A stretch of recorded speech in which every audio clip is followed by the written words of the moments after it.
Hello friends, आज आपण special अंडा करी बघणार आहोत. One pot specially for bachelors. त्यासाठी तेलमध्ये जिरं, मसाला, हळद आणि धनी पावडर मिक्स करून त्याच्यामध्ये बॉइल्ड एग अशा प्रकारे फ्राय करून घ्यायचे. 2 मिनटात ते होऊन जातात.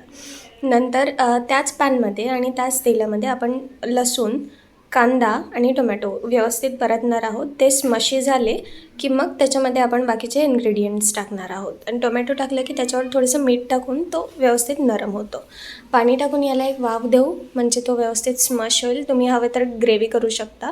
नंतर त्यात आलं लसूणची पेस्ट आणि बेसिक मसाले सोबतच थोडासा चाट मसाला टाकून देऊ. पाणी टाकून त्याची ग्रेव्ही आपली कन्सिस्टन्सी हवी आहे तितकी करूयात. आणि एग योग व्यवस्थित मिक्स झालं की ग्रेव्ही थोडीशी जाड होते, याची काळजी घ्या. गरम मसाला, मीठ आणि वरून चाट मसाला टाकून त्याला छान वाफ काढून घेऊ. कोथिंबीर टाकून आणि व्यवस्थित त्याला सर्व करू. रेसिपी आवडली तर सबस्क्राईब करा. थँक्यू.